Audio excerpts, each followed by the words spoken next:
Matricide is the killing of one's own biological mother. It's considered one of the most hostile crimes one can commit. This type of murder occurs in less than 2% of all homicides, and usually by adult sons, usually over the age of 20. Males are far more likely to kill their parents than women. In a study of 5,488 cases of these types of homicides in the United States, 4,738 of the cases were carried out by males. The idea of murdering the one person who gave you life goes against all societal and religious norms. Sigmund Freud referred to this type of crime as the primal crime of society as well as the individual. The common characteristics across matricide cases are severe mental illness, an overbearing mother, a passive or absent father, and sometimes a strained mother-child relationship. Matricide offenders typically suffer from a pathological mental disorder. Although it's difficult to correlate a distinct relationship between mental issues and specific types of homicides, numerous studies suggest that matricide perpetrators often suffer from schizophrenia, or some other form of psychotic disorder. Quiana Mann, age 44, lived in her home at 7488 North 87th in Milwaukee, Wisconsin with her 4 kids. Quiana's children will remain unnamed for privacy reasons. Milwaukee, Wisconsin is the county seat, and the most populous city in Wisconsin. The city is ethnically and culturally diverse. It's most known for its brewing industry. It has a population of just over 500,000 citizens. Quiana was about to finish her master's degree in business at Concordia University. She currently worked in behavioral health. Her goal was to ensure that all individuals had equal access to health services. Her 10-year-old son had a history of mental issues. About 4 years ago he grabbed their small puppy by the tail and swung it around until it squalled out in pain. In 2021 he caught the home on fire by putting a flammable liquid into a balloon and setting it on fire. It burned the sectional, carpet and part of the wall before it could be extinguished. Quiana took her son to a therapist, but nothing seemed to be helping with his issues. The boy began having rage issues as well. He would become angry and act out. At his therapist's recommendation, Quiana had cameras installed in the home to watch over her son. At approximately 6 a.m. on November 21 in 2022, Quiana woke up her 10-year-old son for school. He was agitated that she woke him about 30 minutes earlier than usual. He asked her to purchase him an Oculus VR headset the night before, but she refused. This angered the teenager. Quiana gathered laundry and headed down to the basement to start washing clothes. The night before he found his mother's key to her gun safe, and took it without her knowledge. He went to his mother's bedroom and opened her gun safe with the key, retrieved the gun, and made his way downstairs to the basement with the gun in his hand. He walked up to about 3 feet away from his mother, took a shooting stance, and pointed the gun at his mother. The boy claims he was going to shoot at the wall to scare her, but she jumped up in his line of fire. He claims he was just trying to scare her. After shooting his mother, the boy put the gun in the living room closet, and went upstairs and woke up his older 26-year-old sister.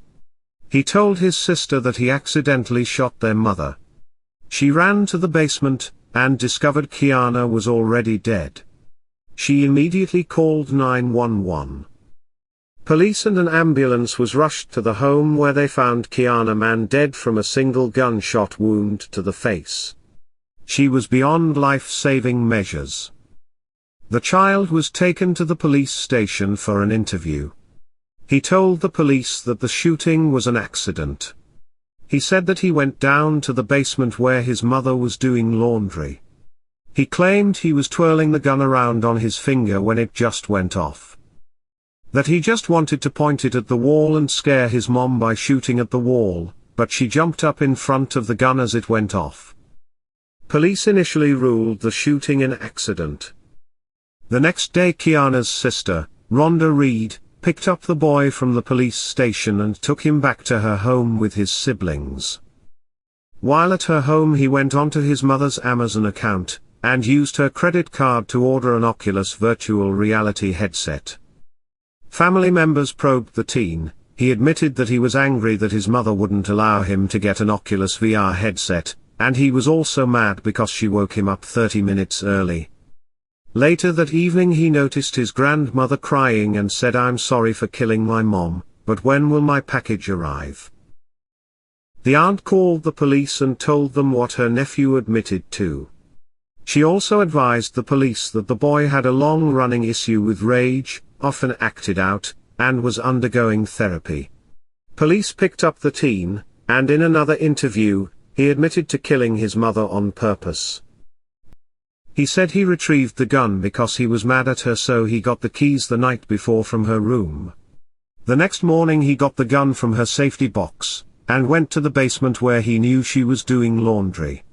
He said she jumped up and asked him what he was doing, and when she was about 3 feet away he intentionally shot her in the face. During questioning he admitted knowing that guns were dangerous and can kill people. The boy was immediately arrested and charged with first-degree intentional murder. He was transported to a juvenile facility, and being held on a $50,000 bond. An autopsy was performed. It was determined that the bullet entered her right eye, and exited the back of her head through her skull.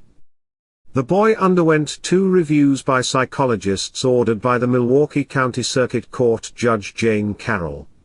The psychologists differed greatly in whether the boy was competent or understood the nature of his actions or what he's being charged with.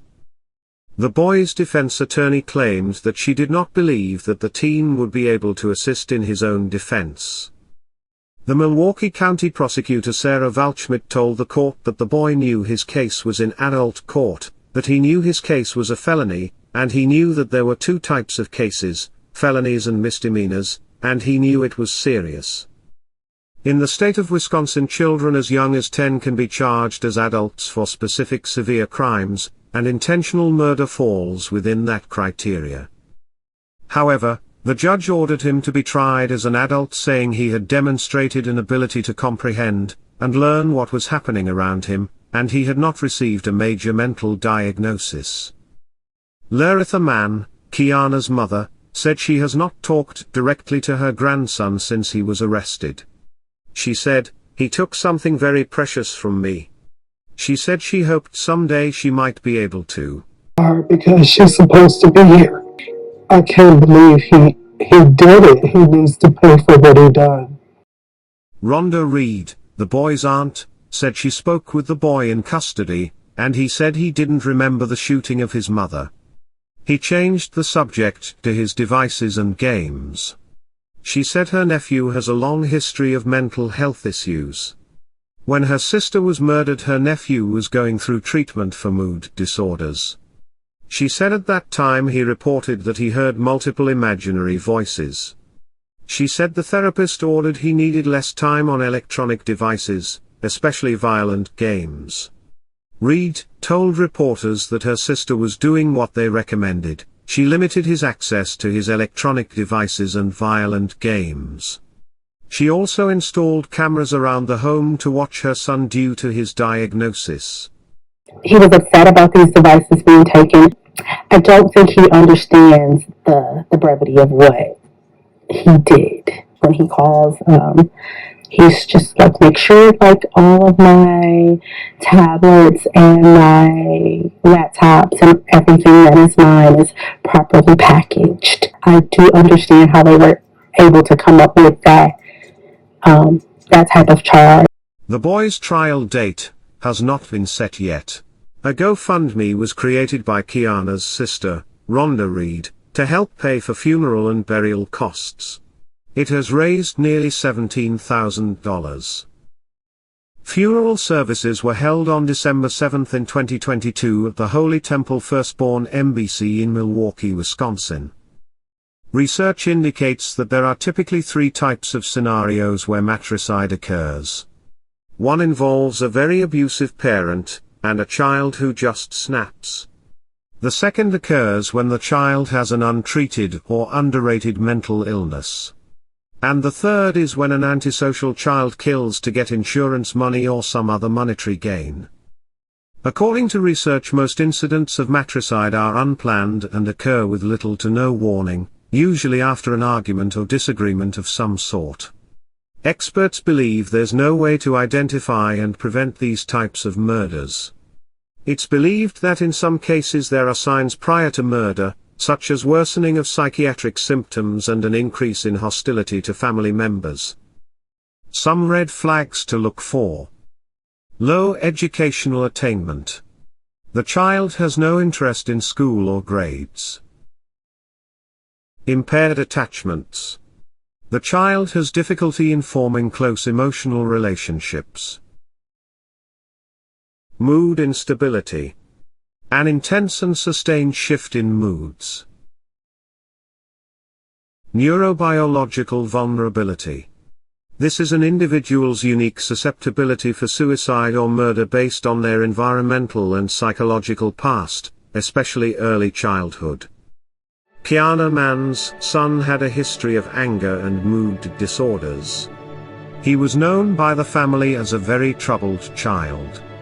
When Quiana would not purchase her son a VR headset, and woke him early for school, he lashed out by killing her. Was this a child with severe mental illness, or was it a child that didn't get his way and couldn't control his anger? What do you think?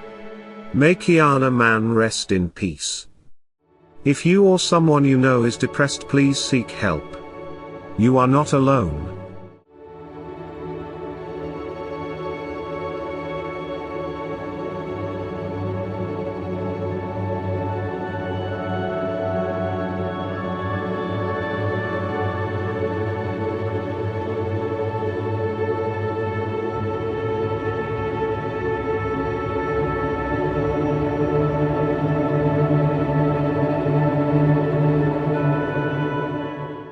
That concludes this episode. Keep your eye out for the next volume, coming soon. If you enjoyed this video, consider subscribing. Thanks for watching.